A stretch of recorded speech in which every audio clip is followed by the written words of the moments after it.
اگر آپ نے نقشہ دیکھا ہو دنیا کا تو آپ کو معلوم ہونا چاہیے کہ شمال میں جو بہت بڑا یہ نظر آتا ہے سائبیریا اور روس کا علاقہ، یہ سب غیر آباد ہے۔ اس طرح شمالی امریکہ میں بھی کینیڈا سے اوپر بڑے بڑے آپ کو بر اعظم سے نظر آئیں گے، یہ سب غیر آباد ہیں۔ جو آباد علاقہ ہے دنیا کا اور جو زرخیز علاقہ ہے دنیا کا، اس کا کتنا بڑا حصہ ہے کہ جو امت محمد صلی اللہ علیہ وسلم کے قدموں تلے۔ انڈونیشیا ملائیشیا سے چلے آئیے، اس کے بعد مسلسل چاہے کہیں مسلمان اقلیت میں تھوڑے بہت ہیں، لیکن پھر بنگلہ دیش آتا ہے، بڑی عظیم اکثریت کا ملک ہے۔ پھر بھارت میں اگرچہ اقلیت میں ہے لیکن 20 کروڑ مسلمان بھارت میں اس وقت ہے۔ پھر جو پاکستان سے شروع ہوا سلسلہ، افغانستان، ایران، چلتے جائیے ادھر ترکستان، چینی ترکستان، روسی ترکستان، پھر آگے چلیے عالم عرب، افریقہ کا پورا شمالی علاقہ، افریقہ کا تقریباً سارا وسطی علاقہ، یہ سب کیا ہے؟ کتنا بڑا رقبہ ہے، اور ہر طرح کی نعمت اللہ نے دی ہے۔ اس میں نباتات بھی ہیں، اس میں معدنیات بھی ہیں، اور سب سے بڑھ کر آج کی دنیا میں جو اہم ترین شے ہے کہ پیٹرول جو ہے، تیل جو ہے، اس کے سب سے بڑے ذخائر وہ ہیں کہ جو مسلمانوں کے قدمے تلے ہیں۔ اتنی تعداد میں ہونے کے باوجود،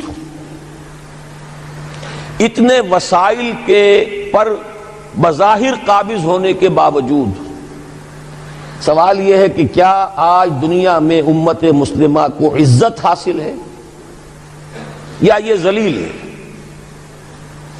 اسے غلبہ حاصل ہے یا مغلوب ہے؟ اسے کوئی دنیا میں وقار حاصل ہے یا یہ بالکل بے وقار ہو کر رہ گئی؟ یہ بات ہے جو ہمارے سمجھنے کی ہے آج کیوں ذلیل کہ کل تک نہ تھی پسند گستاخی فرشتہ ہماری جناب میں۔ اس وقت صورت یہ ہو چکی ہے، آپ کو معلوم ہے کہ ہر جگہ پر پسماندگی کا نشان مسلمان ہیں۔ ہمارے سارے وسائل پر دوسروں کا قبضہ ہے۔ ایک ہی شے رہ گئی تھی، تیل، خلیج کا تیل، اس پر بھی آ کر امریکہ کی فوجیں ان کے سر پر بیٹھ گئی ہیں۔ سارا کا سارا تیل اب ان کے قبضے میں ہے۔ ادھر خلیج کے دہانے کے دونوں طرف وہ اپنے مورچے بنا رہے ہیں تاکہ یہاں کسی کا داخلہ نہ ہو سکے۔ بڑے بڑے جتنے لوگ ہمارے ہیں ان سب کی دولت ان کے پاس ہے۔ کہنے کو تو سلطان اور برونائی دنیا کا امیر ترین آدمی ہے، لیکن دولت ہے کہاں اس کی؟ انویسٹڈ تو وہی ہے، اسی کے بینکوں میں ہے، انہی کی کمپنیوں میں ہے، کسی کے پاس کچھ نہیں ہے۔ سعودی عرب کے کوئی ڈالر دے تو کہاں ہے؟ جیسے شہنشاہ ایران کا جو اثاثہ تھا، سرمایہ تھا، جو سارا کا سارا انہوں نے جو ہے وہ فریز کر لیا، تو یہ دولت تو ساری وہی ہے۔ کہنے کو ہے کہ آپ کے اکاؤنٹ میں اتنا روپیہ ہے، لیکن سوال یہ کہ وہ اکاؤنٹ فی الواقع کس کے قبضے میں ہے؟ پھر آپ کو معلوم ہے کس طریقے سے مسلمانوں کے ساتھ سلوک ہو رہا ہے۔ ہر جگہ پر جہاں چاہیں، جس طرح چاہیں انہیں ستا لیں۔ اور ان میں بھی سب سے بڑھ کر جو بات میں آپ سے کہوں گا، آج دنیا میں جتنے بڑے پیمانے پر محمد عربی صلی اللہ علیہ وسلم کی توہین و تذلیل ہوئی ہے، پوری انسانی تاریخ میں نہیں ہوئی۔ رشدی نے کتاب لکھی، بدترین حملے کیے۔ کیا رنگیلا رسول کتاب تھی جو لکھی تھی کسی ہندو نے، جس کو کہ ایک مسلمان نے پھر خنجر گھونپ کر اور ہلاک کر دیا تھا، وہ تو کچھ بھی نہیں تھی۔ اس کتاب کو رنگیلا رسول کو 100 سے ضرب دیجئے تو یہ کتاب بنتی ہے، سیٹنک ورسز، اور وہ ملینز نہیں بلینز کی تعداد میں شائع ہوئی۔ اس کے خلاف احتجاج اگر کسی نے کیا ہے تو ان کے اوپر جوتے پڑے ہیں، ان پر ڈنڈے پڑے ہیں۔ پوری مغربی دنیا اس کے پیچھے آ گئی ہے، سپورٹ کیا ہے۔ لے دے کے ایک ملک نکلا ایران، اس نے کم سے کم یہ کہ اس کے قتل کا فتویٰ تو دیا، لیکن کیا کرے، قتل کرنے کی تو نوبت نہیں آئی۔ پورا عالم عیسائیت اس کی پشت بنا ہے، اس کی مدد کر رہا ہے۔ یہ اتنی بڑی توہین محمد رسول اللہ صلی اللہ علیہ وسلم کی اور آپ کی ازواج مطہرات کی، اور یہ بظاہر ایک ایسے شخص کے ہاتھوں جس کا نام مسلمانوں کا سا ہے، اس کا اتنا بڑے پیمانے پر ہونا، اور پھر یہ کہ مسلمان 120 کروڑ ہونے کے باوجود کچھ نہیں کر سکتے۔ میں وہ چیزیں نہیں گنوانا چاہتا کہ 15 لاکھ جو ہیں وہ ہمارے افغان بھائی جو ہیں انہوں نے جانیں دی، فائدہ کس کو پہنچا؟ تاحال امریکہ کو، کہ اس کی جو مد مقابل قوت تھی USSR وہ ختم ہو گئی۔ اسی طریقے سے جو کچھ کشمیر میں ہو رہا ہے، ہماری بے ہمیتی، بے غیرتی کا عالم یہ ہے۔ ہم کچھ اندر خانے تھوڑی بہت کو مدد کر کے سمجھتے ہیں کہ ہم نے فرض ادا کر دیا، جبکہ فرض تو یہ ہونا چاہیے تھا کہ ہم براہ راست اعلان کرتے اور انڈیا کو الٹیمیٹم دیتے کہ سٹاپ دس بزنس، یا یہ کہ پھر ہم سے جنگ ہے۔ جنگ کا نتیجہ تو پھر اللہ جس کو چاہے دے گا۔ اگر انسان اللہ تعالیٰ پر اعتماد رکھتا ہو، توکل رکھتا ہو، اپنے موقف کی حقانیت پر بھی اسے یقین ہو، تو کم من فیۃ قلیلۃ غلبت فیۃ کثیرۃ، تاریخ میں ہمیشہ ہوتا آیا ہے کہ چھوٹی قوتیں جو ہیں ان کو غلبہ اللہ نے عطا کیا ہے بڑی قوتوں پر، لیکن بے غیرتی کا عالم یہ ہے، بے حمیتی کا عالم یہ ہے، زبانی کلامی ہم سے بڑا ہمدرد کوئی نہیں مسلمانان کشمیر کا، جس لیڈر کو دیکھو بڑھ چڑھ کر بیان دے گا، لیکن عملاً ہم کیا کر رہے ہیں؟ یہ ساری صورتحال جو میں نے آپ کو بتائی ہے، ویسے تو اب یہ کہ اگر اس میں ایک خاکہ سا میں نے آپ کے سامنے رکھا ہے، اس میں رنگ بھروں تو ظاہر ہے کہ یہ پورا گھنٹہ اسی میں لگ جائے گا، لیکن جو اس کا اصل لب لباب ہے وہ یہ ہے کہ ہم اپنی جگہ بڑے خوش ہیں کہ ہم امت مرحوم ہیں، ہم تو امت محمد ہیں صلی اللہ علیہ وسلم، ہم تو اللہ کے پیارے ہیں، ہم اللہ کے لاڈلے ہیں، ہمیں اللہ کی شفاعت، ہمیں اللہ کے رسول کی شفاعت بھی ملے گی، جنت تو گویا کہ ہمارا پیدائشی مقام ہے۔ یہ سارے جو بھی ہمارے ذہنوں کے اندر ہیں خیالات، اور یہ جو ہمارے من گھڑت عقائد ہیں، آپ سوچئے کہ جب ہم جو آبجیکٹیو کنڈیشنز ہیں، گیون کنڈیشنز ہیں، جو سامنے کے حالات ہیں، ان سے جب تقابل کرتے تو معاملہ بہت مختلف ہے۔ یہ کیوں ہے؟ اصل میں سوال جب تک آپ اپنے سامنے نہیں رکھیں گے، اس کا جواب جو ہے اب اس پر غور کیجئے، کیوں ہے؟ کیا اللہ تعالیٰ کو محمد الرسول اللہ کی عزت و حرمت پیاری نہیں ہے؟ کیا محمد الرسول اللہ اللہ کے پیارے نہیں ہیں، حبیب رب العالمین نہیں ہیں؟ کیا اللہ تعالیٰ کو کفار سے زیادہ محبت ہے؟ کیا وجہ ہے؟ رحمتیں ہیں تیری اغیار کے کاشانوں پر، اور برف گرتی ہے تو بیچارے مسلمانوں پر۔ سائنس میں وہ آگے ہیں، مالیات پر ان کا شکنجہ کسا ہوا ہے پوری دنیا پر، تہذیب ان کی ہے، تمدن ان کا ہے، ہم تو ان کے کیمپ فالوورز ہیں، نقش قدم پر چل رہے ہیں، ہم تو ان کی صرف یہ کہ نقالی کر رہے ہیں۔ تو سوچئے وجہ کیا ہے؟ کیا اللہ کو کفر زیادہ پسند ہے اسلام سے؟ کیا اللہ کو محمد الرسول اللہ صلی اللہ علیہ وسلم کی عزت و حرمت کا کوئی خیال نہیں؟ سوچنے کی بات ہے۔ ظاہر بات ہے کہ ان سوالات کا جواب تو ہاں میں آپ نہیں دے سکتے، یقیناً ایسا نہیں ہے۔ بہرحال وہ کافر ہیں، وہ اللہ کو نہیں مانتے، اللہ کے رسول کو نہیں مانتے، چلیے اللہ کو کسی نام سے مان لیا، گاڈ کہہ دیا، لیکن اللہ کے رسول کو تو نہیں مانتے۔ ایمان کا سارا دار و مدار تو رسالت پر ہے، اللہ کے اس کلام کو تو نہیں مانتے، اور اس کے باوجود ان کے لیے عزت ہے۔ رحمتیں ہیں تیری اغیار کے کاشانوں پر، برف گرتی ہے تو بیچارے مسلمانوں پر۔ یہ ایک لمحہ فکریہ ہے، یہ سوچنے کی بات ہے کہ ایسا کیوں ہے۔ اس کا جو جواب میں آپ کو دوں گا وہ ذرا سا کڑوا جواب ہے۔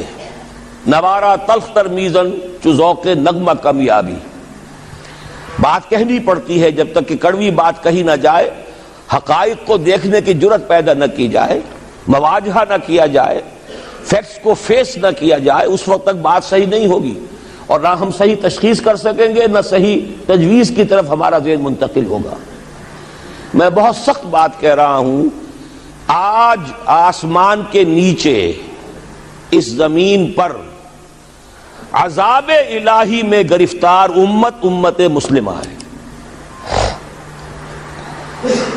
بالفعل آج ہم امت مرحومہ نہیں ہیں، رحمت والی امت نہیں ہیں، امت معذبہ ہیں۔ آج ہم پر اللہ کا عذاب ہے۔ وہ کیوں ہے؟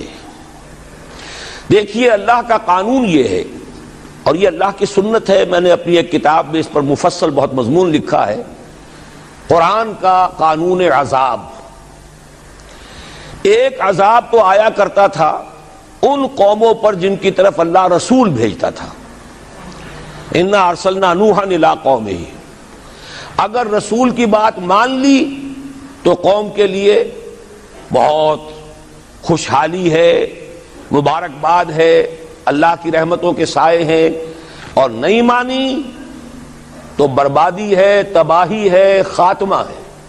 پوری قوم نوح غرق کر دی گئی، پوری قوم عاد ختم کر دی گئی، حضرت ہود کو نہیں مانا، پوری قوم سمود ختم کر دی گئی، حضرت صالح کو نہیں مانا، عمورہ اور صدوم کی بستیاں ختم کر دی گئی، حضرت لوط کو نہیں مانا۔ آل فرعون غرق کر دیے گئے، حضرت موسیٰ کو نہیں مانا۔ مدین کے علاقے کو تباہ کر دیا گیا، حضرت شعیب کو نہیں مانا۔ یہ بات سمجھ میں آ گئی؟ لیکن جب سے نبوت اور رسالت کا سلسلہ ختم ہوا، اس قسم کا عذاب اب دنیا میں نہیں آ سکتا۔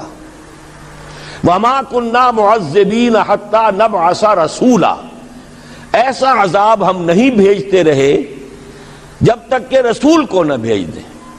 رسول آ گیا، اس نے حق کو بیان کر دیا، بات کو کھول کھول کر مبرہن کر دیا، ہر چیز واضح کر دی، کوئی مغالطے کا امکان نہ رہا۔ جاء الحق وزهق الباطل، ہر شے جو ہے دودھ کا دودھ، پانی کا پانی جدا ہو گیا۔ اب بھی جس نے نہیں مانا تو معلوم ہوا اس میں کوئی خیر نہیں ہے، اب خیر کا فقدان ہے۔ تو اس قوم کو جیسے کہ آپ باغ کے اندر جھاڑو دے کر جب بھی کوئی آندھی چلے تو پتے گرے ہوئے ہوتے ہیں، ان پتوں کو ایک جگہ جمع کر کے دیاسلائی دکھا دیتے ہیں تاکہ یہ پتے جو ہیں یہاں پر بدزیبی کا ذریعہ نہ بنے، تو پوری قوم ہلاک، کالم یغنوا فیہا، ایسے ہو گئے جیسے تھے ہی نہیں۔ یہ عذاب اب نہیں آئے گا، اس لیے کہ آخری نبی، آخری رسول محمد الرسول اللہ صلی اللہ علیہ وسلم۔ اب آج جو عذاب آتا ہے، دیکھیے کافروں کے لیے عذاب اصل میں آخرت میں ہے۔ دار العذاب دار الجزا وہ تو آخرت ہے، یہ تو دار الامتحان ہے۔ اب جو عذاب آتا ہے وہ اس قوم پر جو ہو تو حامل کتاب الہی، شریعت خداوندی کی کسٹوڈین، اللہ کے رسول کی نام لیوا، اس کے ساتھ عشق کا دعویٰ کرنے والی، عمل اس کے برعکس ہو۔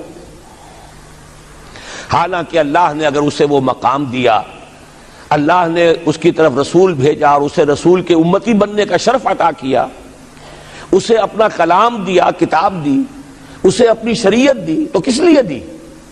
تاکہ اس پر خود بھی عمل کریں، اسے دوسروں تک بھی پہنچائیں۔ وہ گویا کہ اس روئے ارضی پر وہ امت، وہ قوم اللہ کی نمائندہ قوم ہوتی ہے، ریپرزنٹیٹو ہوتی ہے۔ اے انسانوں، ہمارے پاس ہے تمہارے خالق اور مالک اور پروردگار کا قانون، ہمارے پاس ہے اس کی ہدایت، ہمارے پاس ہے اس کی کتاب، ہمارے پاس ہے اس کے رسول کا اسوہ۔ آؤ ہماری طرف، ہمیں جانچو، ہمیں پرکھو، ہمیں دیکھو، ہم واقعتاً اسی کتاب کے مطابق چل رہے ہیں نا؟ دیکھ لو ہم جو کہتے ہیں وہی کرتے ہیں نا؟ وہی بات تو نہیں ہے کہ لما تقولون ما لا تفعلون، کبر مقتا عند اللہ ان تقولوا ما لا تفعلون۔ آؤ دیکھو ہم نے اس کتاب کے مطابق، اللہ کی ہدایت کے مطابق کیسا اچھا معاشرہ بنایا ہے، کیسا انصاف ہے، کیسا امن ہے، کیسا بھائی چارہ ہے، کیسی اخوت ہے۔ آؤ دیکھو ہمارے ہاں تقسیم دولت کا نظام کتنا صحیح ہے۔ ایسا نہیں ہے کہ کوئی جو ہے اسے دولت کی بدہضمی ہو رہی ہو اور کوئی وہ ہے کہ جو بھوکا مر رہا ہو، ایسا نہیں ہے۔ دیکھو ہمارے ہاں انسانی شرافت، انسانی عزت، انسانی پریسٹیج اور انسانی حقوق۔ لا يبقى على ظهر الارض بيت وبر ولا مدر الا ادخله الله كلمة الاسلام بعز عزيز وذل ذليل اما يعزهم الله فيجعلهم من اهلها او يذلهم فيدونون لها۔ یہ ہے حدیث مسند احمد ابن حنبل کی۔ اور حضرت مقداد فرماتے پھر میں نے کہا اچھا تب تو ہو جائے گی وہی بات، وَيَكُونَ الدِّينُ كُلُّهُ لِلَّهِ، دین کل کا کل اللہ کے لیے ہو جائے گا۔ حدیث کا ترجمہ یہ ہے کہ حضور نے فرمایا روئے زمین پر نہ کوئی اینٹ گارے کا بنا ہوا گھر رہے گا، نہ کوئی اونٹ کے بالوں کے بنے ہوئے کمبلوں کا خیمہ رہے گا جس میں اللہ تعالیٰ کلمہ اسلام کو داخل نہ کر دے۔ لیکن یہ داخلہ دو طریقے سے ہوگا، بعز عزیز و ذل ذلیل، یا صاحب عزت کے اعزاز کے ساتھ، یا کسی مغلوب کی مغلوبیت کے ساتھ۔ یعنی یا تو اللہ تعالیٰ ان کا اعزاز فرمائے گا اور وہ کلمہ اسلام کے خود قائل ہو جائیں گے۔ جب گھر والا، خیمے والا اسلام لے آئے گا تو اسلام اس کے گھر میں داخل ہوگا، اس کو بھی عزت نصیب ہوگی۔ وَلِلَّهِ الْعِزَّةُ وَلِرَسُولِهِ وَلِلْمُؤْمِنِينَ، عزت تو حق ہے اللہ کا، اس کے رسول کا اور اہل ایمان کا۔ اور اگر وہ اسلام قبول نہیں کرے گا تو یوت الجزیۃ عن ید وہم صاغرون، چھوٹے ہو کر رہنا پڑے گا، جزیہ دینا ہوگا، اسلام کی بالادستی قبول کرنی ہوگی۔ بتائیے اس کے بعد بھی کوئی شک ہے؟ یہ ہے آسمانی نقشہ۔ یہ اللہ فرما رہے ہیں واللہ متم نورہ، وَيَأْبَى اللَّهُ إِلَّا يُتِمَّ نُورَهُ لِيُظْهِرَهُ عَلَى الدِّينِ كُلِّهِ وَلَوْ كَرِهَ الْمُشْرِكُونَ. یہ اللہ کا فیصلہ ہے. ادھر یریدون لیطفئوا ہے، یہ زمینی نقشہ ہے. اب شکل کیا ہے؟ اب میں آپ سے عرض کر دوں کہ ان دونوں کے مابین جو خلا نظر آ رہا ہے، کوئی شخص یقین کے ساتھ نہیں کہہ سکتا کہ اب حالات کا کیا رخ ہوگا، اس لیے کہ ظاہر بات ہے قرآن مجید میں مستقبل کے بارے میں خود حضور سے کہلوایا گیا. وَإِنْ أَدْرِي أَقَرِيبٌ أَمْ بَعِيدٌ مَا تُوعَدُونَ. لوگوں مجھے معلوم نہیں ہے کہ جس بات کی تمہیں خبر دی جا رہی ہے وہ قریب آ چکا ہے یا دور ہے. وَإِنْ أَدْرِي لَعَلَّهُ فِتْنَةٌ لَكُمْ وَمَتَاعٌ إِلَىٰ حِينٍ. اور میں نہیں جانتا، ہو سکتا ہے اللہ کچھ اور مہلت دے دے تمہیں، اور کچھ اور آزمائش جو ہے اس کے لیے تمہارے لیے کوئی اور مہلت عطا فرما دے، ہو سکتا ہے. تو میں بھی کسی دعوے سے نہیں کہہ رہا، لیکن دو امکانات ہیں. امکان نمبر ایک کیا ہے؟ ابھی عالم اسلام کا ایک سالڈ بلاک ہے جو یہودی ورلڈ آرڈر کی نگاہوں میں کھٹک رہا ہے. میں کھٹکتا ہوں دل یزداں میں کانٹے کی طرح. اگرچہ ان کی اسٹریٹجی کیا ہے؟ ایک ایک کر کے ان کے حصے بکھرے کر کے تیا پانچا کرو. ابھی وہ بلاک کون سا ہے؟ ایران ہے، افغانستان ہے، پاکستان ہے، اور روسی ترکستان سے آزاد ہونے والی جو ریاستیں ہیں. یہ ایک سالڈ بلاک ہے. یہ عجمی مسلمان عربی نہیں، عربی گئے، یہ نوٹ کر لیجئے. اس لیے کہ عربوں کو اللہ نے فضیلت دی تھی، محمد ان میں سے تھے صلی اللہ علیہ وسلم، یہ رتبہ بلند ملا جن کو مل گیا. لیکن ساتھ ہی اللہ نے دھمکی بھی دے دی تھی سورہ محمد میں، ان تتولوا یستبدل قوما غیرکم. اگر تم پیٹھ دکھا دو گے اس مشن کو جو ہم نے تمہارے حوالے کیا ہے، تمہیں ہٹائیں گے، کسی اور کو لے آئیں گے. اور یہ بات ہو چکی ہے 13ویں صدی عیسوی میں. 1258 میں جب سقوط بغداد ہوا ہے، عربوں کے ہاتھ سے عالم اسلام کی قیادت چھین لی گئی، معزول کر دیے گئے. اس کے بعد قیادت کن کے ہاتھوں میں آئی؟ ترکوں کے ہاتھ میں. ترکان تیموری ہندوستان میں، ترکان صفوی ایران میں، ترکان سلجوقی مڈل ایسٹ میں، اور ترکان عثمانی کا تو کہنا ہی کیا ہے. وہ ایشیا مائنر سے چل کر آپ کو معلوم ہے کہ مشرقی یورپ کا کتنا بڑا علاقہ، دی گریٹ آٹومان امپائر اس صدی کے آغاز تک قائم تھی. اس صدی میں عجیب عجیب معجزے ہوئے ہیں. گریٹ آٹومان امپائر جو 3 بر اعظموں پر محیط، نام و نشان ختم. The great U S S R, نام و نشان ختم. اب تو روس صاحب ایک ملک کی حیثیت سے رہ گئے. یہ اس صدی میں دو اور وقت نہیں ہے میں اور آپ کو کیا بتاؤں. اس صدی میں تو بڑے بڑے عجیب عجوبے ہوئے ہیں. بڑی بڑی 2 عظیم جنگیں ہو چکی ہیں، تیسری جو ہے سر پر کھڑی ہے، دور نہیں ہے، جس کو حدیث میں کہا گیا ہے الملحمۃ العظمی، تاریخ انسانی کی عظیم ترین جنگ. اور وہی صلیبی جنگ جس کا آغاز بوسنیا سے ہو چکا ہے. بہرحال اس وقت جو میں کہہ رہا تھا، ورنہ میرے پاس تو یعنی یہ کہ درد دل کہنے کے لیے وقت نہیں ہے، مجھے اپنی بات کو محدود کرنا پڑ رہا ہے. لیکن میں اب آ رہا ہوں اصل موضوع کی طرف کہ ایک امکان تو یہ ہے کہ اس بلاک میں اسلام کا احیاء ہو، اور اس کے لیے کچھ نویدیں بھی موجود ہیں احادیث نبویہ میں. وہ تو آپ نے سنا ہوگا اقبال کا شعر، میرے عرب کو آئی ٹھنڈی ہوا جہاں سے، میرا وطن وہی ہے، میرا وطن وہی ہے. حدیث میں آتا ہے یخرج ناس من المشرق یؤتون للمہدی یعنی سلطانہ. مشرق سے فوجیں نکلیں گی کہ جو کہ مہدی کی حکومت قائم کریں گی. یہ مہدی اہل تشیع کے مہدی اور ہیں، ہمارے مہدی اور ہیں. اہل تشیع کے عقیدے کے مطابق ان کے بعد میں امام جو روپوش ہو گئے تھے وہ امام مہدی ہے، وہ ظاہر ہو جائیں گے. ابھی امام غائب ہیں، پھر وہ ظاہر ہو جائیں گے. ہمارے نزدیک یہ مہدی پیدا ہوں گے یا ہو چکے ہوں، اور یہ ہوں گے حضرت فاطمہ کی نسل ہی سے رضی اللہ تعالی عنہا. لیکن عالم عرب کے اندر پھر ایک طاقت بن کر ابھریں گے، باطل کی قوتوں کے خلاف جہاد کریں گے. لیکن ان کو مدد آئے گی 2 طرف سے. ایک زمینی مدد آئے گی مشرق سے، ایک آسمانی مدد آئے گی. عیسیٰ ابن مریم کا نزول، حضرت مسیح علیہ الصلوۃ والسلام جو زندہ آسمان پر اٹھائے گئے تھے نازل ہوں گے. اور در حقیقت ان 2 مددوں کے نتیجے میں پھر یہود کا قلع قمع ہوگا، اور یہی گریٹر اسرائیل ان کا گریٹر گریو یارڈ بن کر رہے گا، عظیم تر قبرستان بن کر رہے گا، اس کی بڑی واضح حدیثیں موجود ہیں، اس کی بڑی تفصیلی خبریں موجود ہیں۔ یہ احادیث کی کتب کے اندر بدقسمتی سے ہماری اس کی طرف توجہ نہیں ہے۔ ایک تو یہ ہو سکتا ہے، اسی طریقے سے ایک اور حدیث ہے، یخرج من خراسان رایات سود، اور یہ مسلم شریف کی روایت ہے، نوٹ کیجئے گا، نہیں ترمذی شریف کی روایت ہے، یخرج من خراسان رایات سود لا یردها شیء حتی تنصب بإیلیا۔ اور خراسان حضور کے زمانے میں آج کے افغانستان کا نام تھا۔ یہ افغانستان میں جو جہاد ہوا ہے، غلطیاں ہوئی ہیں اور غلطیوں کا خمیازہ بھگت رہے ہیں۔ یہ تو اللہ تعالیٰ کی سنت ہے جس میں اللہ نے صحابہ کو بھی ایگزمپٹ نہیں کیا، غلطی کی سزا دی ہے۔ 35 صحابہ کی غلطی غزوہ احد میں ہوئی، جہاں سے حکم تھا کہ مت ہٹنا، 50 میں سے 35 ہٹ گئے، نتیجہ کیا نکلا؟ فتح شکست میں بدل گئی، 70 صحابہ شہید ہو گئے۔ اللہ تعالیٰ نے فرمایا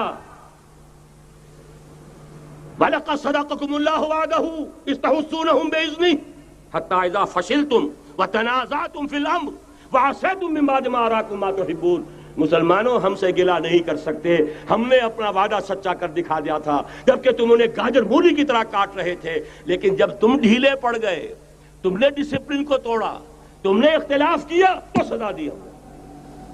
تو اگر صحابہ کرام رضوان اللہ تعالی علیہ مجمعین خیر الناس بعد الانبیاء، پوری نوع انسانی کے اندر انبیاء کے بعد بلند ترین انسان، اگر ان کی بھی غلطی کا خمیازہ جو ہے اللہ نے چکھایا، کیوں چکھایا؟ ضروری تھا، آئندہ کے لیے سبق ہو جائے۔ یہ وَلِيُمَحِّصَ مَا فِي قُلُوبِكُمْ، تاکہ تمہارے دلوں کے اندر اگر کہیں کوئی کھوٹ ہے اور پاک کر دیں ہم۔ اس لیے بہرحال غلطیاں ہوئی ہیں افغانستان میں، ایک امام کے ساتھ بیعت نہیں تھی، بلکہ بدقسمتی اور بڑھ کر یہ ہے بیعت کر کے توڑ دی۔ عبد الرسول سیاف صاحب کے ہاتھ پر ہمارے پاکستان کے 7 گروپ جو تھے، انہوں نے عین حرم میں بیٹھ کر بیعت کی اور پاکستان آ کر بیعت توڑ دی، سزا اس کی مل رہی۔ آپس کی خانہ جنگی یوں ہی نہیں ہو رہی، کوئی سبب ہے، لہذا یہ سزا تو ملے گی، لیکن جتنا خون یہاں پر خلوص کے ساتھ دیا گیا ہے اس کی مقدار بھی کم نہیں ہے۔ یہاں سے خیر برآمد ہوگا۔ اور دوسری بات اپنے بارے میں نوٹ کر لیجئے، یہ پاکستان، بچا کھچا Pakistan, what remains of Pakistan, یہ اصل میں ہے کیا؟